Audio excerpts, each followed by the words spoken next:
Hey everybody, एक बार फिर से आप सभी का हेल गार्डन में स्वागत है। हम आ चुके हैं बीडीटीएच नोवेल के एपिसोड नंबर 276 पे और इसमें हमें demon saint versus demon flame देखने को मिलने वाला है और भी एंड में आपके कई सरप्राइजेस वेट कर रहे होंगे। सो वीडियो को बिल्कुल एंड तक देखना। खैर उससे पहले पिछले एपिसोड का रिकैप कर लिया जाए। जैसे पिछले एपिसोड की शुरुआत होती है, वो हन क्लैन का बुड्ढा हनमो पिल टावर के एंसेस्टर को अपने आप को रिवील करने के लिए बोलता है। काफी समय तक तो कुछ हुआ नहीं था। अचानक से आसमान में एक साई की आवाज गूंजती है। वो आवाज कहती है, अगर तुम्हारा हनक्लैन नियमों का पालन करता तो फिर मुझे अपने आप को रिवील नहीं करना पड़ता। ये कहने के बाद आसमान का स्पेस डिस्टॉर्ट हुआ था। सबसे पहले में दिखाई देता है एक बुल और इस भैंसे की सवारी एक छोटा सा लड़का कर रहा होता है। इस लड़के की एज करीब 12-14 साल की होगी, लेकिन इसके मुंह से जो आवाज बाहर आई थी वो एकदम ओल्ड और एक्सपीरियंस से भरी हुई होती है। ये वही पिल टावर के एंसेस्टर थे जिनका एक्चुअल फॉर्म मेडिसल पिल है। वो जियान से डेमोनिक फ्लेम एसेंस को मांगते हैं। जियान ज्यादा हेजिटेट न करके उन्हें ये दे भी देता है, जिसके बाद पिल टावर के एंसेस्टर इस एसेंस प्लान को ध्यान से ऑब्जर्व करने लगे थे। वो कहते हैं, प्यूरिफाइंग डिवाइन लोटस फ्लेम भले तुम्हारी छोटी मोटी चालाकियां औरों के सामने चल जाए, लेकिन तुम मेरे सामने नहीं छिप सकते। तुमने खुद को जानबूझ के इसलिए सील होने दिया जिससे तुम इन सभी के बीच के कॉन्फ्लिक्ट से फायदा उठा सको। ये कहने के बाद उस लाइट क्लस्टर को आसमान में फेंक देते हैं, लेकिन तभी वो ब्लैक लाइट क्लस्टर कुछ भी रिएक्ट नहीं करता। लेकिन जब पिल टावर के एंसेस्टर इसके ऊपर एक अटैक को करते हैं, वो सील हुई डिमोनिक फ्लेम फाइनली अपने आप को शो करती है। एक ही पल में चारों तरफ तबाही फैल जाती है और वो सफेद कपड़ों वाला प्यूरिफाइंग डिवाइन लोटस फ्लेम का फिगर फिर से आसमान में फॉर्म हो जाता है। इस समय उसकी गुस्से से भरी आंखें पिल टावर के एंसेस्टर को देख रही होती है। वो कहता है, बुड्ढे चौस है। अब अगर तुम सभी चौस है का मतलब नहीं जानते तो फिर इसका अंग्रेजी मतलब होता है यू आर कॉटिंग डेथ, और हिंदी में बोले तो मरना चाहता है। गुस्से में आके प्यूरिफाइंग डिवाइन लोटस फ्लेम अपनी हैंडसीज को चेंज करने लगती है। ऐसा होने पे दो बहुत ही बड़ी अरेज क्रिएट हुई थी। पहले क्रिएट नहीं हुई थी,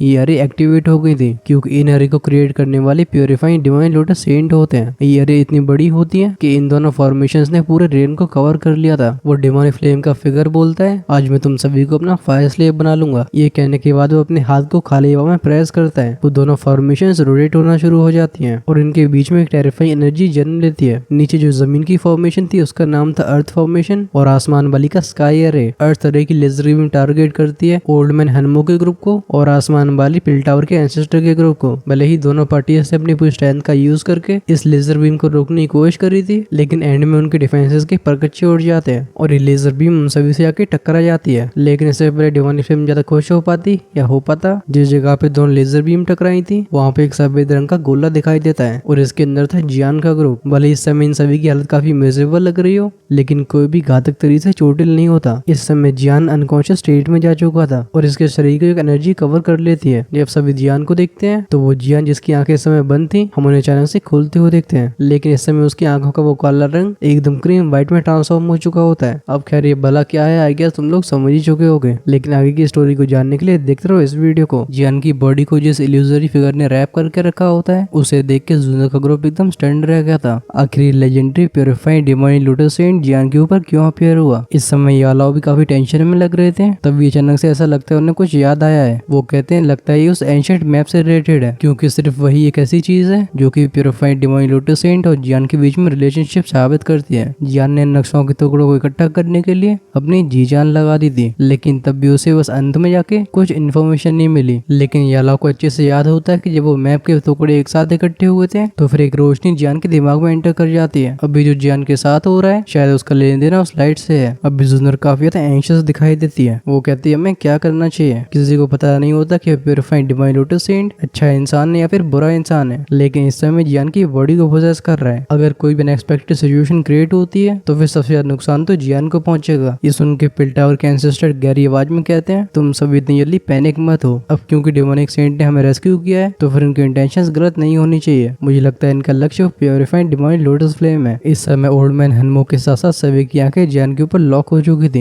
इन सभी के दिल में बस एक ही बात चलती है कि लड़का आखिर प्यूरिफाइंग डिवाइन लोटस सेंट को कैसे अट्रैक्ट कर सकता है। और तो ये प्यूरिफाइंग डिवाइन लोटस सेंट अपने स्पिरिचुअल फॉर्म में नहीं लगते, बल्कि एक तरीके का स्पिरिचुअल इम्प्रिंट लगता है। लेकिन बस ये इम्प्रिंट इतनी ज्यादा पावरफुल है कि लोगों को इसकी पूजा करने की इच्छा हो रही है। सभी समझ जाते हैं कि प्यूरिफाइंग डिवाइन लोटस सेंट की रेपुटेशन थी उसमें कुछ भी गलत नहीं था। जब सभी के दिमाग में कुछ इस तरीके से विचार चल रहे होते हैं, जियान जैसे प्यूरिफाइंग डिवाइन लोटस सेंट ने पोजेस करके रखा था वो अपने सिर को उठाता है। जैसे वो अपने हाथ को वेव करते हैं वो क्रीम व्हाइट गोलाकार का बैरियर गायब हो गया था। उनकी वो सफेद रंग की आंखें आसमान में प्यूरिफाइंग डिवाइन लोटस फ्लेम को देखती हैं। जैसे ही लाइट बैरियर बिखरा था वो प्यूरिफाइंग डिवाइन लोटस फ्लेम जो कि आसमान में खड़ी होती है उसकी आंखें जियान के ऊपर लॉक हो जाती हैं। जियान की बॉडी के सरफेस पे स्वेगर को दोबारा से देख के डिमोनिक फ्लेम के दिल में एक बहुत ही बड़ा तूफान बन गया था। उसकी शौक से भरी आवाज आसमान में गूंजती है। वो कहता है, प्योरीफाइंग डिमोनिक लोटस सेंट सब मक्खना, तुम अभी जिंदा कैसे हो सकते हो? ये सुन के प्योरीफाइंग डिमोनिक लोटस सेंट बोलते हैं, लगता है हजारों सालों तक सील होने के बाद भी तुम अपने दिल को शांत नहीं कर पाए हो। वो प्योरीफाइंग डिमोनिक लोटस सेंट जियान को देखता है। अभी उसके चेहरे को एक फेरोशियस एक्सप्रेशन ने कवर कर लिया होता है। वो एक नफरत से भरी आवाज में कहता है, बेस्टर्ड प्योरीफाइंग डिमोनिक लोटस सेंट, अगर तेरे साथ मैं न होता तो फिर तेरी कल्टिवेशन इस तरीके से कैसे बढ़ती? मैंने तेरी इतनी ज्यादा हेल्प करी, लेकिन अंत में तूने मुझे सील कर दिया। हाँ, अच्छा हुआ कि बैकलैश ने तेरी जान ले ली। वो सफेद आंखों वाले जियान अपने सिर को हिलाता है। वो कहता है, तुम्हारे इतने ज्यादा ब्रूटल होने के पीछे मैं भी हूँ। डिमोनिक फ्लेम की डिस्ट्रक्टिव फोर्स कुछ ज्यादा ही खतरनाक है। अगर तुम्हें इस जगह से बाहर जाने दिया जाता है तो फिर दुनिया पे बहुत बड़ा खतरा आ जाएगा। वो प्योरीफाइंग डिमोनिक लोटस फ्लेम जियान को एकदम फुल हेट्रेड की नजरों से देखती है, मतलब देखता है। वो कहता है, हम तुम बस एक रेमनेंट इमेज रह गए हो, लेकिन तब भी तुम्हारी मेरे सामने एरोगेंट बिहेव करने की हिम्मत हो रही है। क्या तुम्हें सच में ऐसा लगता है कि तुम अब भी वही पहले वाली almighty purifying demonic lotus saint हो? उसके दोनों हाथ फिर से हैंडसीज को चेंज करते हैं। वो दोनों बड़ी बड़ी एरेज फिर से घूमने शुरू हो जाती हैं। डिमोनिक फ्लेम बोलता है, इस अरे को तब तुमने पर्सनली प्लेस किया था, आज तुम खुद इसकी पावर को चखोगे। ये कहने के बाद प्योरीफाइंग डिमोनिक लोटस फ्लेम चिल्ला के बोलता है, रिफाइन। दो डिस्ट्रक्टिव फोर्स से बने हुए एनर्जी पिलर्स बनते हैं, एक आसमान से शूट होता है तो एक जमीन से। इन लाइटिंग स्पीड से आगे बढ़ रहे एनर्जी पिलर्स का टारगेट वो सफेद आंखों वाला जियान था। जब प्योरीफाइंग डिमोनिक लोटस फ्लेम दोबारा से इन्फॉर्मेशन को एक्टिवेट कर देता है, इसे देख के सभी के चेहरों के रंग उड़ जाते हैं। अगर ये लाइट पिलर्स किसी को छू भी लेते हैं तो फिर उसका बचना बिल्कुल इम्पॉसिबल होगा। जब ये सभी विचार सभी के दिमागों में चल रहे होते हैं, एक सोच की आवाज सुनाई दी थी। वो दोनों लाइट पिलर्स जो कि तेजी से ग्रुप की तरफ आगे बढ़ रहे थे, वो आसमान में एकदम रुक जाते हैं। एक लाइट का पिलर ग्रुप से 50 फीट की ऊंचाई पे होता है तो एक 50 फुट नीचे। ऐसी डिस्ट्रक्टिव फोर्स को सेंस करके सभी के दिमाग झरना रहे होते हैं। हम देखते हैं जियान को। इस समय उसके चेहरे पे हल्की सी स्माइल आ गई होती है। उसकी आंखें देखती है प्योरीफाइंग डिमोनिक लोटस फ्लेम को, जिसका चेहरा काफी ज्यादा अगली हो चुका है। वो कहता है, इस रिफाइनिंग स्काई एंशिएंट फॉर्मेशन को मैंने बनाया है। अगर इसकी समझ की बात करी जाए तो फिर तुम इसे मुझसे अच्छा कैसे समझ सकते हो? इन दोनों लाइट पिलर्स को इस तरीके से रुकते हुए देख डिमोनिक फ्लेम चिल्ला के बोलता है, बेस्टर्ड। लेकिन इसके मुंह से आवाज जस्ट बाहर ही आई थी, इसका एक्सप्रेशन तुरंत ही चेंज हो जाते हैं। वो पाता है कि इस फॉर्मेशन के ऊपर उसका जो नियंत्रण होता है वो धीरे धीरे करके कम होता जा रहा है। इस पल वो दोनों फायर रेस ट्रैम्बल हो रहे थे। अंत में जाके इनमें से क्रीम व्हाइट फ्लेम्स की कई लेयर्स बाहर आती है। ये फॉर्मेशन से निकल के सीधा प्योरीफाइंग डिमोनिक लोटस फ्लेम की बॉडी में जाने लगी थी। जब ये फ्लेम्स उसकी बॉडी में एंटर कर जाती है तो डिमोनिक फ्लेम पाता है कि अब इस रिफाइनिंग एंशिएंट स्काई एरे के ऊपर उसका कंट्रोल बहुत ही कम रह गया है। जब डिमोनिक फ्लेम का फिगर इस फॉर्मेशन के ऊपर से अपने कंट्रोल को खो देता है, उसकी दोनों आंखें एकदम ब्लड रेड हो जाती हैं। वो जानता था कि फॉर्मेशन कैसी फ्राइटनिंग स्टैंड हो सकती है। अगर प्योरीफाइंग डिमोनिक लोटस सेंट इसके ऊपर कंट्रोल हासिल कर लेता है तो फिर इस सील से बाहर जाना उसके लिए इम्पॉसिबल हो जाएगा। उसे इस रेलम के अंदर रहते रहते पहले से ही कई हजार साल हो चुके हैं और अब वो इसे थक चुका है। डिमोनिक फ्लेम का फिगर चिल्ला के बोलता है, प्योरीफाइंग डिमोनिक लोटस सेंट, आज हम में से बस कोई एक ही रहेगा। वो कहता है, demonic flame world destruction. Purifying demonic lotus flame की बॉडी तुरंत ही स्वेल होने लगती है। ये फाइनली एक बैंग साउंड के साथ एकदम मॉन्स्टर्स फ्लेम से ट्रांसफॉर्म हो जाती है। इस स्पेस के अंदर जो भी एनर्जी मौजूद थी, डिमोनिक फ्लेम का हाई टेम्परेचर इसे पूरी तरीके से वेपोराइज कर देता है। जब ये प्योरीफाइड डिमोनिक लोटस फ्लेम इस तरीके से विस्फोट होती है, एक बेंशिंग लेवल के एक्सपर्ट के मुंह से चीखने की आवाज बाहर आती है। उसके शरीर के सारे मेरिडियंस डिस्टॉर्ट होते हैं और उसकी दुई की जलने लगी थी। इस बेंशिंग के मुंह से चीखने की आवाज जस्ट बाहर ही आई थी, तभी एक और बैंग साउंड के साथ ये काले रंग की राख में बदल जाता है, जो कि नीचे मैग्मा में चली गई थी। नीचे जाती हुई नैशेस को देख के सभी के दिल ठंडे पड़ जाते हैं। ये प्योरीफाइड डिमोनिक लोटस फ्लेम इस रियल्म के अंदर की एनर्जी को वेपराइज कर रही है। अगर चीजें इस तरीके से लगातार बनी रही तो कोई भी अपने शरीर की एनर्जी को मेंटेन नहीं कर पाएगा और तब वो भी अपनी जान को नहीं बचा पाएंगे। अभी जिया के पास भी इतना कॉन्फिडेंस नहीं होता कि वो अपनी दुई के ऊपर रिलाई करके प्योरीफाइड डिमोनिक लोटस फ्लेम के हाई टेम्परेचर का विरोध कर सके, चाहे कुछ भी हो जाए। लेकिन इन सभी को इस रियल्म से जल्दी बाहर जाना होगा। तभी आसमान में जियान की आवाज गूंजती है। वो कहता है, जल्दी से तुम लोग बाहर चले जाओ। जब ये डिमोनिक फ्लेम एक्सप्लोड होती है तो फिर यहाँ पे कोई जिंदा नहीं बच पाएगा। जियान के इंडिफरेंट शब्दों को सुन के सभी के दिलों में खुशी की लहर फैल गई थी। जैसे ही जियान के इशारे पे एक स्पेशल टनल क्रिएट होती है, कोई बिल्कुल हेजिटेट नहीं करता। इन सभी की बड़ी स्विशिंग साउंड के साथ सीधा स्पेशल टनल की तरफ आगे बढ़ गई थी। गुरेनाइज जूनर को देख के बोलते हैं, यंग मिस हमें भी यहाँ से बाहर जाना होगा। ये रियल्म कुछ ज्यादा ही डेंजरस है। किसने एक्सपेक्ट नहीं किया होता कि प्योरीफाइड डिमोनिक लोटस फ्लेम इतनी ज्यादा टेरिफाइंग होगी। जूनर अपनी बॉय से कोड के बोलती है, लेकिन बिग ब्रदर जियान, इस समय उसकी आंखें जियान के ऊपर फोकस हो चुकी होती है। लेकिन जियान को तो प्योरीफाइड डिमोनिक लोटस सेंट ने पोजेस करके रखा है। अगर वो सिंपली यहाँ से बाहर चली जाती है तो फिर इसकी गारंटी कौन लेगा कि प्योरीफाइड डिमोनिक लोटस सेंट जियान के साथ कुछ भी गलत न कर दे। यला भी कुछ समय तक सोचने के बाद अपनी दांती मीस के बोलते हैं, हमें इस जगह से पहले बाहर जाना होगा। अभी कुछ भी सोचना फालतू है। हम सिर्फ यहाँ पे रह के जियान की मदद नहीं कर सकते। प्योरीफाइड डिमोनिक लोटस सेंट यहाँ पे अपीयर होने के लिए जियान की बॉडी का यूज कर रहे हैं। मुझे लगता है कि वो जियान को नुकसान नहीं पहुंचाएंगे। यालो के ऐसे स्टेटमेंट को सुन के जुन्नर अपने लोअर लिप को बाइट करती है। उसकी आंखों में हेजिटेशन साफ तौर पर देखा जा सकता था। अगर वो सच में यहाँ पे जियान को छोड़ के बाहर चली जाती है तो फिर उसका दिल कभी शांत नहीं रहने वाला। और तो अभी यहाँ पे प्योरीफाइड डिवाइन लोटस फ्लेम भी मौजूद है। जब सभी लोग हेजिटेट कर रहे होते हैं, आसमान में वो क्रीम व्हाइट फ्लेम और भी फैल रही होती है। अंत में जाके फ्लेम के बीच में हम एक पिंक कलर को जन्म लेते हुए देखते हैं। जैसे जैसे पिंक फ्लेम इकट्ठी होती है, उस जगह पे एक bright pinkish red demonic fire lotus शांति से प्रकट हो गया था। जब bright red fire lotus appear हुआ था तो फिर गुनैना जैसे एक्सपर्ट का चेहरा भी एकदम लाल हो जाता है। उन्हें ऐसा लगता है कि जैसे उनके शरीर की दुखी बॉयल हो रही हो, और अगर वो कुछ और समय तक यहाँ पे रुके रहे तो फिर वो भी अपने आप को जलने से नहीं रोक पाएंगे। इस समय यहाँ पे और भी रुकना बिल्कुल इम्पॉसिबल है। गुनैना जुन्नर के हाथ को पकड़ते हैं। उनकी बॉडी फ्लैश होकर स्पेशल टनल की तरफ आगे बढ़ गई थी। पीछे खड़े यालो एक बार जियान को देखते हैं जो कि अपने हाथों को पीछे करके खड़ा हुआ होता है। यालो भी अपनी दादी में उसके बाद जाने लगते हैं। जब जुन्नर देखती है कि जियान उसकी आंखों में और भी दूर होता जा रहा है तो उसके दिल में एक अजीब सी फीलिंग फैलती है। उसे लगता है जैसे जियान को उसकी जरूरत है। वो फिर से अपने होठों को बाइट करती है। उसका हाथ हल्का सा झटका मारता है। वो गुनैनाई के चंगुल से बाहर आ जाती है। ऐसा करते करते उसका हाथ भी गुनैनाई के पीछे प्रेस हो गया था। एक हल्की सी फोर्स ने स्पेशल टनल की तरफ आगे भेज देती है। वो कहती है, एल्डर एक बार आप वापस लौटो तो फिर प्लीज फादर को ये बोलना कि जुन्नर इस बार अपनी मनमर्जी करना चाहती है। गुनैनाई ने भी कभी सोचा नहीं होता कि यहाँ पे ऐसा अनएक्सपेक्टेड चेंज होगा। इस वजह से उनके पास रिएक्ट करने का समय नहीं था। वो सीधा स्पेशल टनल में एंटर करके गायब हो जाते हैं। यालो जो कि उन्हें पीछे से फॉलो कर रहे होते हैं, जुन्नर को इस तरीके से पीछे रहते हुए देख उनका मुंह खुला रह जाता है। भले ही वो अंदर से चाहे कितनी भी कड़वाहट महसूस कर रहे हो, लेकिन इस समय बस वो सहाय कर सकते थे। वो कहते तुम जियान का ध्यान रखना, हम तुम्हारा बाहर इंतजार करेंगे। ये कहने के बाद उनकी बॉडी मूव हुई थी। वो भी स्पेशल टनल में एंटर कर जाते हैं। वो जियान के ऊपर काफी कॉन्फिडेंट थे। पिछले इन सालों में जियान ने हर तरीके की डिफिकल्टी का सामना किया है। यालो को लगता है कि इस बार भी वो बिना किसी डाउट के यहाँ से जिंदा वापस लौट पाएगा। यालो के स्पेशल टनल में एंटर करने के बाद स्पेशल टनल गायब हो जाती है। जुन्नर पीछे मुड़ती है और उसकी आंखें आसमान में खड़े उस फिगर को देखती है जिसने अपने हाथों को पीछे करके रखा था। उसकी बॉडी से वो गोल्डन फ्लेम भी बाहर आने लगी थी। जुन्नर कहती है, बिग ब्रदर जियान, इस बार जुन्नर आपके साथ रहेगी। इस समय इस पूरे रियल्म को उन क्रीम व्हाइट डिमोनिक फ्लेम्स ने कवर कर लिया होता है और इस मैग्मा वर्ल्ड का टेम्परेचर एकदम एक्सट्रीम लेवल पे चला गया था। इवन एक एलिट दोशंग जिसकी स्ट्रेंथ 4 स्टार दोशंग या 5 स्टार दोशंग पे पहुंच चुकी हो, वो यहाँ पे लंबे समय तक नहीं रह सकता है क्योंकि यहाँ का टेम्परेचर उसकी दुखी को भी जलाने के लिए काफी है। अब जुन्नर आसमान में फ्लोट कर रही होती है। गोल्डन फ्लेम उसकी बॉडी से लगातार बाहर आ रही थी। भले ही gold ember insulating heavenly flame उसे गार्ड कर रही हो, लेकिन तब भी उसका पसीना बिल्कुल नहीं रुकता। अच्छी बात है उसके शरीर के अंदर की दुखी अब भी जलने के साइंस को शो नहीं करती। अब क्योंकि हेवली फ्लेम में gold ember insulating heavenly flame को इतने हाई लेवल पे रखा गया है तो फिर इसका भी एक रीजन होगा। जुन्नर की आंखें चारों तरफ देखने के बाद उस आग के समुद्र के बीच में फोकस होती हैं। उसे वो डिमोनिक और इसे भरा फायर लोटस दिखाई दिया था जो कि स्पॉट पे धीरे धीरे रोटेट हो रहा होता है। हर बार जब ये घूमता था इसका रंग डार्क रेड और व्हाइट में फ्लिकर होता था। एक और बस साउंड सुनाई देता है। वो रोटेट हो रहा फायर लोटस एकदम सफेद में आ जाता है, लेकिन उसकी जो कलियां होती हैं उन्हें पतली पतली लाइंस ने कवर कर लिया था। ये एक बार देखने पे किसी इंसान की नसों की तरह लगती है। ओकेजनली इसमें रेड लाइट फ्लैश होती थी जिसकी वजह से डिमोनिक और से भरा हुआ फायर लोटस बहुत ज्यादा ब्यूटीफुल लगता है। वो इल्यूजरी फिगर जिसने जियान की बॉडी को कवर करके रखा था, इस समय उसकी आंखें उस फायर लोटस को देख रही होती है। ऐसे डिमोनिक और को देख के वो साई करके बोलता है, जब मैं तुमसे पहली बार मिला था तो तुम्हारा शरीर किसी छोटे से बेबी जैसा था। मैंने तुम्हें इंटेलिजेंस दी जिससे तुम एक इंसान की जैसे सोच सको, लेकिन मैंने कभी सोचा नहीं था कि तुम्हारी सोच इस तरीके से हो जाएगी। तुरंत ही वो डिमोनिक लोटस बॉडी और भी चमकने लगती है। हमें प्योरीफाइड डिमोनिक लोटस फ्लेम की आवाज सुनाई देती है। वो चिल्ला के बोलता है, प्योरीफाइड डिमोनिक लोटस सेंट, मैं खुद को कैसा चाहता हूँ मेरे ऊपर निर्भर करता है। तुम मेरे मामलों में कुछ ज्यादा यकीन ना करा रहे हो। वो इल्यूजरी फिगर लगातार डिमोनिक फ्लेम को ऑब्जर्व करता रहता है। वो कहता है, मैं तो बस ये चाहता था कि तुम सेल्फ डिस्ट्रक्ट ना हो। शायद इस नफरत की वजह मैं ही हूँ, इस वजह से आज इसे मैं ही मिटाऊंगा। तुरंत ही वो हैंडसीज को चेंज करता है। वो दोनों बड़ी बड़ी अरेज जिसने इस पूरे रेन को कवर करके रखा होता है, हम उन्हें अचानक से आगे बढ़ते हुए देखते हैं। एक ऊपर तो एक नीचे। जैसे दोनों फॉर्मेशन मूव हुई थी, इसके अंदर से एक आग से बना फायर कर्टन शूट होता है और ये किसी स्क्वायर की तरह बन गया था जिसके अंदर डिमोनिक फ्लेम होती है। डिमोनिक सेंट बोलते हैं, जो मेमोरीज और इंटेलिजेंस मैंने तुम्हें दी थी आज मैं उन्हें वापस ले रहा हूँ। तुम एक बार फिर से वहीं पे पहुंच जाओगे जैसे तुम मुझे मिले थे। डिमोनिक सेंट की ऐसी आवाज को सुन के उस डिमोनिक लोटस की रोटेटिंग स्पीड और भी तेज हो जाती है। वो तेज आवाज में चिल्ला के बोलता है, प्योरीफाइड डिमोनिक लोटस सेंट, तो ये सच में मेरी कोई परवाह नहीं है। मैं तुझे अपनी मनमानी नहीं करने दूंगा। तुरंत ही इस डिमोनिक लोटस के अंदर से काफी एनर्जी डिमोनिक फ्लेम्स रिलीज होती हैं। इनका रंग एकदम लाल होता है। जैसे ही ये खून जैसे रंग की फ्लेम्स रिलीज हुई थी, हम उस फायर से बने सेल को डिस्टॉर्ट होते हुए देखते हैं। प्योरीफाइड डिमोनिक लोटस सेंट की आंखें देखती हैं प्योरीफाइड डिमोनिक लोटस फ्लेम को, जो कि इस समय खतरनाक तरीके से स्ट्रगल कर रही होती है। वो साय करके बोलते हैं, जब मैं पहले अपनी लिमिट्स तक पहुंचा था तो फिर एक बार मेरे दिमाग में तुम्हारी मेमोरीज को हटाने का ख्याल आया था, लेकिन उस समय मैं ऐसा नहीं कर पाया। यही कारण था जिसकी वजह से मैंने तुम्हें यहाँ पे सील कर दिया। मैं चाहता था कि यहाँ पे रह के तुम्हारे अंदर की ब्रूटलनेस और वो किलिंग इंटेंट रिजॉल्व हो जाए, लेकिन सिचुएशन को अब देखते हुए ऐसा लगता है जैसे पिछले 1000 सालों में तुम्हारी नफरत और भी ज्यादा बढ़ गई है। तो फिर अगर ऐसी बात है, डेमोनिक सेंट फिर से अपनी हैंडसीज को चेंज करते हैं। वो दोनों बड़ी बड़ी फॉर्मेशन अपने किनारे से कोलैप्स होने शुरू हो जाती है। जैसे जैसे इस फॉर्मेशन के पार्ट्स कोलैप्स हो रहे थे, वो एनर्जी जिसने प्योरीफाइंग डिवाइन लोटस फ्लेम को लॉक करके रखा होता है वो और भी ज्यादा मजबूत हो जाती है। फॉर्मेशन को इस तरीके से रोटेट होते हुए देख के डिमोनिक फ्लेम के फायर कर्टन के ऊपर हमले और भी खतरनाक हो जाते हैं। जूनियर को जो अर्थ शेकिंग बैंग बैंग वाले साउंड सुनाई देते हैं, उसकी वजह से उसके शरीर की गोल्डन फ्लेम्स काफी डिम हो जाती हैं। प्योरीफाइंग डिमोनिक लोटस सेंट की इल्यूजरी बॉडी अपने हाथ को वेव करके बोलती है, refining sky ancient formation remove. उस फायर कर्टन में से कई फ्लेम्स की लाइन शूट होती है। ये लाइंस किसी आग से बने जाले की तरह डिमोनिक फ्लेम के ऊपर जाके इम्प्रिंट हो गई थी। ये फ्लेम की लाइन से बना नेट थोड़ा ऊपर उठता है। हम इसके साथ डिमोनिक फ्लेम की बॉडी में से उस लाल रंग के धुएं को बाहर आते हुए देखते हैं। इस ब्लड कलर्ड फॉग के अपीयर होते ही उस डिमोनिक लोटस के अंदर से एक चीख की आवाज बाहर आती है। वो डिमोनिक लोटस बहुत ही तेज से रोटेट होने लगा था, लेकिन ये चाहे कितनी पावरफुल एनर्जी को अनलीश करने की कोशिश कर रहा हो, वो इस फ्लेम की लाइन से बने जाले को तोड़ नहीं पाता। प्योरीफाइंग डिमोनिक लोटस सेंट उन फायर लाइंस को बहुत ही शानदार तरीके से कंट्रोल कर रहे होते हैं। ऐसा होने से वो ब्लड कलर्ड फॉग, जो कि डिमोनिक फ्लेम की मेमोरीज और इंटेलिजेंस को रिप्रेजेंट करता है, वो धीरे धीरे करके बाहर आता रहता है। साथ ही में डिमोनिक सेंट बड़बड़ाते हुए बोलते हैं, इस रिफाइनिंग स्काई एंशिएंट फॉर्मेशन ने जो हजारों सालों से एनर्जी को ऑब्जर्व किया है, वो इस समय पूरी अनलीश हो चुकी है। तुम इसे ब्लॉक नहीं कर पाओगे। लिटिल डीमन, तुम मेरे साथ चलो। अपने दिमाग को इस तरीके से खाली होते हुए सेंस करके वो प्योरीफाइंग डिमोनिक लोटस फ्लेम थोड़ी सी पैनिक होने लगती है। वो चिल्ला के बोलती है, नॉनसेंस, बिना मेमोरीज और इंटेलिजेंस के फ्यूचर में प्योरीफाइंग डिमोनिक लोटस फ्लेम की कोई भी कॉन्शियसनेस नहीं होगी। तो फिर इसमें और मुझे मारने में क्या फर्क है? तुमने तब कहा था कि तुम मेरी जान नहीं लोगे, लेकिन अब मेरी इंटेलिजेंस और मेमोरीज को इस तरीके से वापस लेना, ये मुझे मारने जैसा ही है। डिमोनिक सेंट, तुम दोगले इंसान हो। एक बार इसकी इंटेलिजेंस और मेमोरीज पूरी तरीके से गायब हो जाती है तो फिर उसे इस डिमोनिक फ्लेम की पूरी तरीके से डेथ हो जाएगी। ये सुन के प्योरीफाइंग डिमोनिक लोटस सेंट का फिगर अपने सिर को हिलाता है। वो कहता है, तुम बहुत ही ज्यादा वायलेंट होने के साथ साथ मेरी पूरी इनहेरिटेंस को भी पोजेस करते हो। अगर तुम्हें सील को ब्रेक करने दिया गया तो फिर दुनिया बहुत ही बड़ी खतरे का सामना करेगी, क्योंकि इस डिजास्टर की शुरुआत मैंने करी थी, इसे खत्म करने वाला भी मैं ही होऊंगा। ये कहने के बाद और भी कुछ बोलना बंद कर देते हैं। फिर से उनकी हैंडसीज चेंज होती है। वो सभी फायर लाइंस फिर से उस डिमोनिक फ्लेम को सराउंड कर लेती है। उस डिमोनिक लोटस में से wave after wave blood coloured fog बाहर आ रहा होता है। हम इस ब्लड फॉग को उस डिमोनिक लोटस के ऊपर इकट्ठा होकर एक लाल रंग के फिगर में बदलते हुए देखते हैं। ये फिगर वही सेम ह्यूमन फिगर था जो कि कुछ समय पहले के प्योरीफाइंग डिमोनिक लोटस फ्लेम से मैच खाता है। अब क्योंकि इसे डिमोनिक लोटस की बॉडी से बाहर निकाल दिया गया है, ये फिर से अपने सिर को नीचे झुका के उस डिमोनिक लोटस में फिर से एंटर करने की कोशिश करता है। लेकिन आखिर प्योरीफाइड डिमोनिक लोटस सेंट इसे ऐसी अपॉर्चुनिटी कैसे देते हैं? वो अपने हाथ को क्लेंच करते हैं। हम उस फायर के कर्टन को छोटा होते देखते हैं। वो फ्लेम की लाइंस एक 10 फुट बड़े फायर प्रिजन को बना लेती हैं। प्योरीफाइड डिमोनिक लोटस फ्लेम लगातार स्ट्रगल करती है, लेकिन वो डिमोनिक लोटस उस फायर प्रिजन से बाहर नहीं आ पाता। अब उसे डर लगने लगा था। अपनी रियल बॉडी से बाहर आ जाने के बाद उसकी स्ट्रेंथ कम से कम 10 गुना कम हो चुकी है। इस समय उसके पास इतनी पावर नहीं है कि वो डिमोनिक सेंट से फाइट कर सके। वो तुरंत ही प्योरीफाइड डिमोनिक लोटस सेंट के सामने घुटने टेक के उससे अपनी जान की भीख मांगने लगता है। वो कहता है, मास्टर मास्टर, मुझे इस बार प्लीज जाने दो, मैं फ्यूचर में जरूर बदलूंगा। इस प्योरीफाइड डिमोनिक लोटस फ्लेम को इस तरीके से दया की भीख मांगते हुए देख वो डिमोनिक सेंट का इल्यूजरी फिगर अपने सिर को हिलाता है। वो अपने हाथ को फिर से एक बार वेव करता है। उसका इल्यूजरी फिगर वैसे जियान की बॉडी में लौट गया था और वो फायर प्रिजन के अंदर का फिगर उस प्योरीफाइड डिमोनिक लोटस फ्लेम के जाके सामने लैंड करता है। जब डिमोनिक सेंट जियान की बॉडी से अपने कब्जे को छोड़ देता है, जुन्नर तुरंत ही आगे बढ़ के जियान के हाथ को पकड़ लेती है। पिछले समय के दौरान जियान अनकॉन्शियस नहीं था, बस उसकी सोल को प्योरीफाइड डिमोनिक लोटस सेंट ने सप्रेस करके रखा था। जब वो देखते हैं कि जुन्नर अभी यहाँ से बाहर नहीं गई, उसे डांटते हुए बोलता है, तुम अभी यहाँ पे क्यों हो? उसने अच्छे से देखा था कि इस तरीके से लड़की ने गुनानाई को आगे भेज के खुद यहाँ पे रह गई। जियान को सही सलामत देख के जुन्नर एकदम खुश हो जाती है। उसे इस डांट फाट की कोई चिंता नहीं होती। उसका हाथ जियान के आर्म को टाइट तरीके से पकड़ता है और उसकी आंखें उस फायर कर्टन को देख रही होती हैं। इस लड़की को इस तरीके से बर्ताव करते हुए देख जियान भी काफी हेल्पलेस फील करता है, लेकिन तब भी उसका वो बड़ा सा हाथ जुन्नर को अच्छे से पकड़ लेता है। वो प्योरीफाइड डिमोनिक लोटस फ्लेम का इल्यूजरी फिगर उस डिमोनिक फ्लेम के सामने अपीयर होता है। वो डिमोनिक फ्लेम के सिर को हल्के से सहलाते हुए बोलते हैं, लिटिल डीमन, मैं तुझसे नफरत नहीं करता हूँ। भले ही मेरी जान तेरी वजह से गई हो, लेकिन तब भी तेरे लिए मेरे दिल में नफरत नहीं है। मेरी पूरी लाइफ में कोई बच्चे या फिर डिसाइबल्स नहीं रहे। शुरुआत से तू ही मेरे सबसे करीब था। इस समय डिमोनिक सेंट की चेहरे पे एक वार्म स्माइल होती है। वो प्योरीफाइड डिमोनिक लोटस फ्लेम अपने सिर को उठाती है। उसकी वो लाल आंखें प्योरीफाइड डिमोनिक लोटस सेंट को घूरती है। डिमोनिक फ्लेम के इल्यूजरी फिगर बोलता है, लेकिन मैं तुमसे नफरत करता हूँ। ये कहने के बाद वो बड़ी फॉग एकदम विस्फोट होता है। इसने प्योरीफाइड डिमोनिक लोटस सेंट को एकदम सराउंड कर लिया था। ये ब्लडी फॉग डिमोनिक सेंट के शरीर को क्रेजी तरीके से रोड करने लगता है। जियान और जुन्नर जो कि प्रिजन के बाहर खड़े हुए होते हैं, ऐसे सीन को देख के दोनों चौंक गए थे। ये प्योरीफाइड डिमोनिक लोटस फ्लेम को ज्यादा ही वॉयलेंट है। प्योरीफाइड डिवाइन लोटस फ्लेम को इस तरीके से बर्ताव करते हुए देख प्यूरिफाइंग डिवाइन लोटस सेंट के चेहरे पे एक दर्द भरा एक्सप्रेशन दिखाई देता है। वो कहते हैं ये सीन कुछ जाना पहचाना सा लग रहा है। उनका हाथ बाहर की तरफ आया था। वो कहते हैं साथ में हम इस दुनिया से डिसअपियर हो जाएंगे। जैसे ही प्यूरिफाइंग डिवाइन लोटस सेंट के मुंह से स्टेटमेंट बाहर आता है, वो दोनों बड़ी बड़ी फायर फॉर्मेशंस कोलैप्स होने लगती हैं। अंत में जाके इनमें से एक बहुत ही ब्राइट लाइट बाहर आती है और ये लाइट सीधा उस फायर कर्टन से टकरा गई थी। आगे होने वाले एक्सप्लोजन को सेंस करके जियान का हाथ जूनर की कमर को टाइट तरीके से पकड़ता है और उसके बोन विंग्स फिर से एक्सटेंड हो गए थे। हम उसे बहुत ही तेजी से पीछे आते हुए देखते हैं। ये बैंग साउंड के साथ शुरुआत हुआ स्टॉर्म पूरे रेलम तक फैलता है। नीचे मैग्मा के समंदर में 100,000 फीट से बड़ा क्रैक अपीयर हो गया था। ये क्रैक इतना ज्यादा बड़ा होता है कि इसे मैग्मा भी भर नहीं पाता। आसमान पूरी तरीके से खाली था। जब वो वाइल्ड और वायलेंट एनर्जी पूरी तरीके से डिसअपियर होती है तभी जियान और जूनर फिर से दिखाई देते हैं। इन दोनों की आंखें एक बार एक दूसरे को देखती हैं, फिर दोनों लाइटिंग स्पीड के साथ उस एक्सप्लोजन के सेंटर की तरफ आगे बढ़ जाते हैं। आसमान में एक लाइट फ्लिकर हुई थी। जूनर और जियान वहाँ पे प्रकट होते हैं। इनकी आंखें पूरे एरिया को देखती हैं। अभी प्यूरिफाइंग डिवाइन लोटस फ्लेम के साथ साथ प्यूरिफाइंग डिवाइन लोटस सेंट भी गायब हो चुके होते हैं। ऐसा लगता है उस कोलिजन की वजह से इन दोनों का इस दुनिया से नामो निशान मिट गया है। खाली आसमान को देख के जियान बड़बड़ाते हुए बोलता है वो डिमोनिक फ्लेम एसेंस कहाँ पे गई? क्या उस एक्सप्लोजन ने उस डिमोनिक फ्लेम एसेंस को डिस्ट्रॉय कर दिया? क्योंकि अगर ऐसा हो जाता है तो फिर जियान जो कि इस फ्लेम की वजह से मौत और जिंदगी के बीच में झूला है, क्या वो सारे एफर्ट्स पूरी तरह से खराब नहीं हो जाएंगे? इस समय जियान के चेहरे पे डिससैटिस्फैक्शन दिखाई देता है। वो इस प्यूरिफाइंग डिवाइन लोटस फ्लेम की मैप्स को पिछले कई सालों से कलेक्ट करता आ रहा है और जिसके बाद उसे 3 सालों का वेट करना पड़ा कि अंत में जाके उसे ऐसा रिजल्ट मिलने वाला है। जब जियान एकदम पागलपन की कगार पे पहुंच रहा होता है तब जूनर की उंगली नीचे के मैग्मा की तरफ पॉइंट होती है। वो अपनी खुशी से भरी आवाज में चिल्ला के बोलती है बिग ब्रदर जियान वहाँ पे देखो। तुरंत ही जियान की आंखें उस एरिया को स्कैन करती है। इस पल उसके दिल ने धड़कना बंद कर दिया होता है। इस समय नीचे के मैग्मा में एक सफेद रंग के कमल को देखा जा सकता है। इस व्हाइट लोटस को पिंक कलर की वेंस ने कवर करके रखा था। ये जहाँ तैर के आगे बढ़ता है मैग्मा से की सारी एनर्जी उस जगह को फॉलो करती है। इस हल्के से पिंक और क्रीम लोटस को देख के जियान का पूरा शरीर कांप जाता है। Purifying demonic lotus flame. Jian जैसे तैसे अपने दिल की एक्साइटमेंट को दबा के जूनर से एक बार ग्लैंसेस को एक्सचेंज करता है, जिसके बाद ही वो धीरे से नीचे गया था। जब वो उस फायर लोटस से कुछ मीटर की दूरी पर जाता है तभी हम उसकी बॉडी को रुकते हुए देखते हैं। ये अभी की प्यूरिफाइंग डिमोनिक लोटस फ्लेम पहले से बिल्कुल डिफरेंट होती है। उस प्यूरिफाइंग डिमोनिक लोटस फ्लेम के अंदर एक्सट्रीम लेवल का वॉयलेंस भरा हुआ होता है, वहीं पे एकदम शांत होती है। भले जियान और जूनर इसके पास आ गए हो तभी बिल्कुल हमला नहीं करती। इस फायर लोटस को शांति से फ्लोट करते हुए देख के जूनर भी अपनी सरप्राइज भरी आवाज में कहती है ये प्यूरिफाइंग डिवाइन लोटस फ्लेम पहले से कुछ अलग लग रही है। इस समय जियान के चेहरे पे भी हीटेड एक्सप्रेशन होता है। वो कहता है प्यूरिफाइंग डिवाइन लोटस सेंट ने इस डिवाइन फ्लेम की सारी मेमोरीज और इंटेलिजेंस को हटा दिया है। इसकी वजह से अभी की ये प्यूरिफाइंग डिवाइन लोटस फ्लेम बिल्कुल किसी नए बेबी की तरह है। प्यूरिफाइंग डिवाइन लोटस फ्लेम के ब्रूटल कैरेक्टर को विटनेस करने के बाद भले जियान इसे हासिल करने की कगार पे पहुंच गया हो तभी वो इसे तुरंत ही रिफाइन नहीं करेगा। आखिरकार इस डिमोनिक फ्लेम की रिटेलिएशन की वजह से प्यूरिफाइंग डिवाइन लोटस सेंट जैसे अल्टीमेट एक्सपर्ट की भी जान चली गई थी। तो फिर जियान जो कि बस 2 स्टार 2 रैंक पे वो तो उसके सामने एक पल भी नहीं टिक पाएगा। अच्छी बात है कि वो सारी चिंताएं पूरी तरीके से गायब हो चुकी होती हैं। डिमोनिक सेंट की रेमिनेंट इमेज के साथ साथ वो वाली प्यूरिफाइड डिमोनिक लोटस फ्लेम भी खत्म हो चुकी है। अब ये पीछे बस प्योर बेबी जैसा डिमोनिक फ्लेम एसेंस बचा हुआ है जिसके अंदर कोई वॉयलेंस जैसा इमोशन नहीं है। जूनर अपनी आईब्रोज को नेट करके बोलती है इस तरीके से इसकी इंटेलिजेंस को हटाना क्या इससे प्यूरिफाइड डिमोनिक लोटस फ्लेम की स्पिरिचुअलिटी खराब नहीं हो जाएगी? इन सारी हेवली फ्लेम्स के इतने यूनिक होने का सबसे बड़ा रीजन होता है कि सभी अपनी स्पिरिचुअलिटी को पोजेस करती हैं। अगर स्पिरिचुअलिटी खत्म हो जाती है तो फिर वो हेवली फ्लेम्स बस एक औजार की तरह रह जाएंगे। ये सुन के जियान अपने सिर को हिलाता है। वो कहता है जैसे प्यूरिफाइड डिमोनिक लोटस सेंट की स्किल थी, क्या तुम्हें सच में ऐसा लगता है कि वो ऐसे मूर्खता से भरे काम करेंगे? ये प्यूरिफाइड डिमोनिक लोटस फ्लेम ही स्पिरिचुअलिटी से भरी हुई है। बस बात ऐसी है कि इसके अंदर वो चीजें जो कि ओरिजिनली से बिलोंग नहीं करती थी उन्हें रिमूव कर लिया गया है। इस समय ये वैसे ही है जब इसका दुनिया में जन्म हुआ होगा। इस समय इसके ऊपर किसी भी इंसान का इन्फ्लुएंस नहीं है। ये सुनकर जूनर अपने मुंह को ढक के हंसने लगती है। वो कहती है लगता है प्यूरिफाइड डिमोनिक लोटस सेंट हमारी काफी बड़ी हेल्प करके गए हैं। अगर प्यूरिफाइड डिमोनिक लोटस सेंट ने सही समय पर अपीयर होके इस प्यूरिफाइंग डिमोनिक लोटस फ्लेम के सारे नेगेटिव इमोशंस को हटाया नहीं होता तो फिर इन सभी का यहाँ पे आने का कोई मतलब नहीं रहता। इस समय जूनर के चेहरे पे थोड़ा सा हेस्टेशन दिखाई देता है। वो कहती है हमें क्या करना चाहिए? वो स्पेशल टनल तो पूरी तरह से गायब हो चुकी है। मैंने कुछ समय पहले से ओपन करने का फिर से ट्राई किया था लेकिन हमारी अभी की स्ट्रेंथ के साथ हम उसे दोबारा खोल नहीं सकते। हालांकि जियान और जूनर दोनों ही 2 स्टार 2 रैंक लेवल पे है। तब इस रियल्म को प्यूरिफाइड डिमोनिक लोटस सेंट ने क्रिएट किया है। अब भी इस रियल्म के अंदर कुछ चीज रह गई है, इन्हें ब्रेक करना इतना आसान नहीं होगा। जियान अपनी दाढ़ी को सहलाता है। उसकी आंखें फिर से नीचे के मैग्मा को देखती है जहाँ पे वो फायर लोटस तैर रहा होता है। वो कहता है क्योंकि हम यहाँ से टेम्पररी बाहर नहीं जा सकते, क्यों ना इस समय का इस्तेमाल करके इस प्यूरिफाइड डिमोनिक लोटस फ्लेम को रिफाइन किया जाए। ये सुनकर जूनर की भौं से उठ जाती है। वो कहती है आप कितने कॉन्फिडेंट हो। हालांकि अभी की डिमोनिक फ्लेम फालतू में हमला नहीं कर रही है लेकिन एट द एंड ये उस लेवल का टेरिफाइंग एग्जिस्टेंस है जिसे हेवली फ्लेम रैंकिंग में नंबर 3 पर रखा गया है। इसे रिफाइन करना आसान बिल्कुल नहीं होने वाला। इस सवाल को सुन के जियान यह चीज छुपाता नहीं है। वो हंस के बोलता है, मैं 50% से कम कॉन्फिडेंट हूँ। इस प्योरीफाइड डिवाइन लोटस फ्लेम की स्ट्रेंथ को देखने के बाद जियान के दिल में इसका एक डर बैठ गया होता है। और तो इस पूरी कॉन्टिनेंट के अंदर ऐसे 5 से कम लोग होंगे जो एकदम एब्सोल्यूट तरीके से कह सके वो इस फ्लेम को रिफाइन कर लेंगे। इस वजह से जियान भी अपनी छाती ठोक के इसे रिफाइन करने की गारंटी नहीं ले सकता। जियान के सफल होने के ऐसे लो चांसेस के बारे में जान के जूनर का चेहरा चिंता से भर जाता है। जियान स्माइल करके बोलते हैं, हमारे पास कोई और चॉइस नहीं है। अगर हम इस डिमोनिक फ्लेम एसेंस को बाहर ले जाते हैं तो फिर इससे कई लोग आकर्षित हो जाएंगे। उस समय अगर मैं तुम्हें फॉलो करके गूगल लाइन में भी चिपता हूँ तभी मेरी स्काई मेंशन अलायंस खतरे में रहेगी। इस डिमोनिक फ्लेम रियल्म को प्योरीफाइड डिवाइन लोटस सेंट ने पर्सनली क्रिएट किया है। मुझे लगता है यहाँ पे तुम्हारे फादर को घुसने में आसानी नहीं होगी, वरना वो पहले से यहाँ पे इंटरवीन करके इस डिमोनिक फ्लेम को ले गए होते। इस वजह से जब तक हम इस रियल्म के अंदर हैं हम सेफ हैं। और तो जब मैं इस फ्लेम को यहाँ पे रिफाइन कर रहा हूँ मुझे कोई भी डिस्ट्रैक्ट करने वाला नहीं होगा। जियान कहता है, हालांकि हम यहाँ से लंबे समय तक अगर बाहर नहीं जाते तो फिर बाहरी लोगों को लगेगा कि हमारे साथ कोई एक्सीडेंट हो गया है, बट इससे हमारी काफी परेशानी बच जाएगी। मेरे और जिया के बीच में ड्रैगन सील का कनेक्शन है, इस वजह से टीचर और बाकी लोग मेरी चिंता नहीं करने वाले। इन शब्दों को सुनकर जूनर कुछ समय तक सोचती रहती है। अंत में जाके वो बस नॉट ही कर सकती थी। जो भी जियान कह रहा है वो काफी रीजनेबल बात है। इस समय सैंडल पेन्स के अंदर ऐसे लोगों की बिल्कुल कमी नहीं है जो कि अपनी आंखों को इस डिमोनिक फ्लेम के ऊपर गड़ा के बैठे हैं। अगर उन सभी एक्सपर्ट्स को मालूम पड़ जाता है कि डिमोनिक फ्लेम एसेंस बाहर आ चुकी है तो फिर गूगल के पास भी इतनी पावर नहीं है कि वो इन सभी के दिल के लालच को दबा सके। इसका साफ मतलब ये होगा कि वो सभी एक्सपर्ट्स बिना किसी परवाह के हमला करेंगे। उस समय सच में जियान की जान के ऊपर बनाएगी। और तो हानक्लाइन की इंटेंशन तो सबके सामने है। वो बिल्कुल नहीं चाहेंगे कि जियान इस डिमोनिक फ्लेम को रिफाइन कर सके। फाइनली जूनर अपनी आंखों को रोल करके बोलती है, अच्छा तो फिर आप कब एक्शन लेने वाले हो? ये सुन के जियान स्माइल के साथ अपने सिर को हिलाता है। वो हंस के बोलते हैं, हाँ इसे रिफाइन करने की ऐसी कोई जल्दी नहीं है, हमारे पास अब भी काफी समय है। और तो इस प्योरीफाइड डिवाइन लोटस फ्लेम को रिफाइन करना कोई सिंपल मैटर नहीं होने वाला। मुझे पहले कुछ चीजों को प्रिपेयर करना होगा। उसकी वो फायरी हॉट आके देखती है फिर से डिमोनिक फ्लेम लोटस को जो कि मैग्मा के ऊपर तैर रहा है। हालांकि शुरुआत में जियान को ऐसा लगता है कि दूसरे क्लास में ब्रेक थ्रू करने के बाद उसे इस प्योरीफाइड डिवाइन लोटस फ्लेम को रिफाइन करने में कोई परेशानी नहीं होने वाली, लेकिन पिछली कुछ टेरिफाइंग बैटल्स को देखने के बाद वो समझ चुका है कि उसे कुछ चीजों की तैयारी करनी होगी, वरना अंत में जाके कौन रिफाइन होने वाला है इसके ऊपर बड़ा सवाल खड़ा हो जाएगा। इस डिमोनिक फ्लेम रेल्म के ऊपर जो स्पेशल डिस्ट्रॉशन हो रहे होते हैं इस समय पूरी तरीके से गायब हो गए थे और चारों तरफ फैला हुआ टेरिफाइंग हाई टेम्परेचर अब ग्रेजुअली शांत हो जाता है। नीचे के मैग्मा के समुद्र में जो बुलबुले उठ रहे होते हैं हम उन्हें धीरे धीरे सॉलिडिफाई होते देखते हैं। कई सफेद रंग की चट्टानें दिखाई देने लगी थी। सीन शिफ्ट हुआ था बाहरी दुनिया का। इस समय आसमान में बहुत सारे फिगर सस्पेंडेड थे। इन सभी की अनविलिंगनेस से भरी हुई आंखें उस स्पेशल टनल को देख रही थी। स्पेशल टनल के बंद होने के बाद वो मैग्मा रियल्म से अपने कॉन्टेक्ट को खो चुके हैं। उसके बाद किसी ने भी चाहे कैसी भी टेक्निक का यूज किया हो वो रियल्म को दोबारा से खोल नहीं पाए। अभी एंसेस्टर होइन आसमान को काफी ग्रेप एक्सप्रेशन से देख रहे थे। जब से वो बाहर आई है आसमान में कोई और एक्टिविटी नहीं हुई। वो कहते हैं जूनर और जियान अभी भी अंदर क्यों है? साइड में खड़ी गुननाई की एंशियस आंखें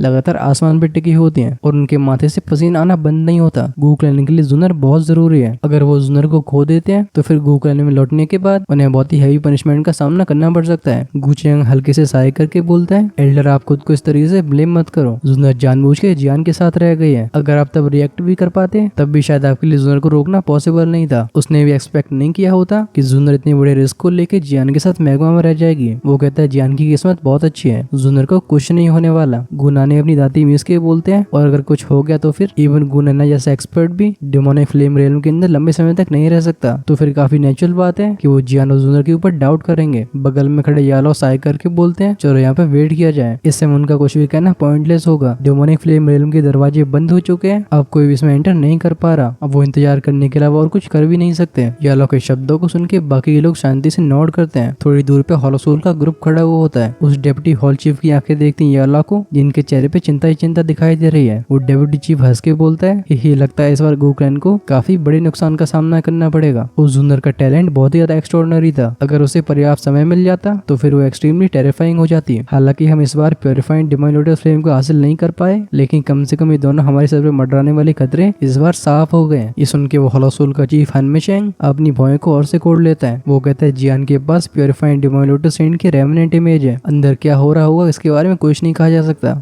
साइड में खड़ा हनफंग बोलता है, जियान के पास तरकीबों की कोई कमी नहीं है, मुझे नहीं लगता कि उसकी जिंदगी छोटी होने वाली है। ये सुन के ओल्ड मैन हनमो की आंखें फ्लिकर होती हैं। वो एक डीप आवाज में कहता है, हम यहाँ पे कुछ समय तक वेट करते हैं, मैं भी देखना चाहता हूँ कि दोनों जूनियर्स क्या कर पाते हैं। ये सुन के बाकी तीनों लोग नोट करते हैं। भले ही डेमोनिक फ्लेम रियल्म क्लोज हो गया हो, तब भी यहाँ पे पहुंचे यात्री लोग तुरंत ही जाते नहीं है। ये सभी आसमान में बाहर इंतजार करते रहते हैं। कोई इस फैक्ट को स्वीकार करने के लिए तैयार नहीं था कि उनकी ट्रिप एकदम बेकार रही। इस वजह से वो यहाँ पे किसी अनएक्सपेक्टेड चेंज का वेट कर रहे होते हैं। जब सभी लोग इस तरीके से इंतजार कर रहे थे, पलक झपकते 7 दिन का समय निकल जाता है। इन 7 दिनों के दौरान ये जगह कोई भी एक्टिविटी नहीं दिखाती, न ही कोई भी कहीं से हीट सेंस करता है। इसकी वजह से कई लोग हताश हो जाते हैं। भले ये सभी चाहे कितनी भी डिसअपॉइंटमेंट फील कर रहे हो, लेकिन इनके पास कोई और विकल्प नहीं होता। गुचियांग एक कड़वाहट भरी आवाज में कहता है, अब मैं इंतजार करती हूँ 7 दिन हो चुके हैं। गुचियांग की आंखें देखती हैं सामने बैठे गो नन्हाई को, इस समय जो काफी बीमार से लगते हैं। वो थोड़ा सा हेस्टेट करने के बाद पूछता है, एल्डर क्या हुआ? ये सुन के गो नन्हाई अपने सिर को हिलाते हैं। वो कहते हैं, मुझे नहीं पता। उनकी आवाज काफी होश थी। साइड में खड़े याला के चेहरे पे भी इस समय काफी थकान दिख रही होती है। वो जस्ट कुछ बोलने वाले थे तभी उनके सामने का स्पेस फ्लक्चुएट हुआ था। वहाँ पे जिया का फिगर अपीयर होता है, लेकिन वो अपने सिर को हिलाते हुए बोलती है, मैं अभी डेमोनिक फ्लेम को ढूंढ नहीं पा रही हूँ। लगता है इस रियल्म के ऊपर ऐसी सील को प्लेस किया गया है जिसकी लोकेशन को मैं डिटेक्ट नहीं कर सकती। इसी जानकारी को सुन के यालो के ग्रुप के एक्सप्रेशन और भी ज्यादा डार्क हो जाते हैं। ये देख के जिया तुरंत ही अपने हाथ को आगे बढ़ाती है। हम उसके हाथ में उस गोल्डन ड्रैगन सील को देख सकते हैं। वो कहती है, लेकिन जियान सही होगा, अगर उसे कुछ हो जाता तो फिर ड्रैगन सील डिसअपीयर हो गई होती। फिर उसकी नजरें जाती हैं गू नन्हाई की तरफ। वो कहती है, एल्डर गू, आप भी ज्यादा चिंता मत करो, जियान और ओल्डर सिस्टर जूनर साथ में है। जिस तरीके का जियान का कैरेक्टर है, वो एल्डर सिस्टर जूनर को कुछ होने नहीं देगा। अगर सच में उन्हें कुछ हो जाता है तो फिर जियान भी एकदम क्योटिक मोड में एंटर कर जाएगा। उस समय मेरी ड्रैगन सील कुछ न कुछ फ्लक्चुएशन जरूर एमिट करती। ऐसे शब्दों को सुन के बाद ऐसा लगता है जैसे गू नन्हाई के चेहरे पे जिंदगी फिर से वापस आ गई हो। वो अपने सिर को उठा के यालो की तरफ देखते हैं। वो कहते हैं, रिगार्डलेस चाहे कुछ भी हो, ये मैटर पहले से ही हो चुका है, मुझे क्लैन में वापस लौट के इसके बारे में रिपोर्ट करना होगा। यालो डीप वॉइस में बोलते हैं, आप बिल्कुल चिंता मत करो, मैं इस जगह को मॉनिटर करने के लिए कुछ लोगों को डिस्पैच कर दूंगा। अगर यहाँ पे कोई एक्टिविटी होती है तो उसकी खबर गू क्लैन को जल्द से जल्द मिलेगी। ये सुन के गू नन्हाई तुरंत ही अपने दोनों हाथों को यालो की तरफ कप करते हैं। वो कहते हैं, अगर ऐसी बात है तो फिर मैं आपका धन्यवाद करता हूँ। ये कहने के बाद वो सीधे नॉर्दर्न आसमान की तरफ उड़ गए थे। गुचियांग उन्हें जल्दी से फॉलो करता है। इन दोनों को इस तरीके से जाते हुए देख यालो का ग्रुप एक दूसरे के चेहरों को देखता है। ये सभी हेल्पलेस थे। खैर, जब इस डेमोनिक फ्लेम रियल्म के बाहर सभी लोग अपने अपने स्थान पे वापस लौट रहे होते हैं, जियान जो कि रियल्म के अंदर 7 दिन से प्रिपेयर हो रहा था, हम धीरे से उसकी आंखें खुलते हुए देखते हैं। अब समय आ गया जब इस प्योरीफाइड डिवाइन लोटस फ्लेम को फाइनली रिफाइन किया जाए, और इस दिन को पिछले 10 साल से वेट कर रहा था। खैर, अगर जियान 10 साल तक वेट कर सकता है तो आई गेस तुम सभी को एक दिन और इंतजार करने में कोई परेशानी नहीं होनी चाहिए, क्योंकि नेक्स्ट एपिसोड में हम देखने वाले हैं जियान किस तरीके से डीमन फ्लेम को रिफाइन करेगा। अब क्योंकि ये प्रोसेस छोटी तो होने वाली नहीं है, इस वजह से सैंडल पीस में कैसे चेंज हो रहे हैं हमें उसकी भी जानकारी मिल रही होगी। क्या तुम लोगों को चिंता करने की जरूरत नहीं है। नेक्स्ट एपिसोड में जियान इस ट्रेनिंग से बाहर भी आने वाला है, और फिर तो बात ही क्या करनी। इसके आगे की जो स्टोरी है वो अपनी एक नई पेस को तो पकड़ने वाली है, साथ में जो फाइटिंग सीन्स का लेवल जाने वाला है उसमें तुम सभी को एकदम मजा आने वाला है। और अगर आप ऐसे मजेदार एपिसोड्स को मिस नहीं करना चाहते तो फिर चैनल को सब्सक्राइब करके बेल आइकन के बटन को ऑन करके रखना, जिससे जैसी वीडियो रिलीज होता है आप उसे सबसे पहले देख पाओ। और जिनसे एपिसोड के रिलीज होने का वेट नहीं किया जाता उनके लिए हमारी चैनल की मेंबरशिप मौजूद है। जैसे आप उसे ज्वाइन करते हो, अर्ली एक्सेस का फीचर आपके लिए तुरंत ही अवेलेबल हो जाएगा, और आप आने वाले उन एपिसोड्स को तुरंत ही एंजॉय कर पाओगे जिन्हें हम शाम को प्रिपेयर करते हैं। ज्वाइन का बटन मिलेगा चैनल के होम पेज पे। जानने से पहले अगर वीडियो को अभी तक लाइक नहीं किया है तो फिर यार ये तो बिल्कुल फ्री है, जल्दी से लाइक बटन को प्रेस कर दो। हम करते हैं वीडियो को यहीं पे फिनिश। लेफ्ट में शो हो रहा होगा पिछला वाला पार्ट, अगर उसे मिस कर दिया था तो फिर उसे यहीं से देखा जा सकता है। Until then take care, tata, bye bye.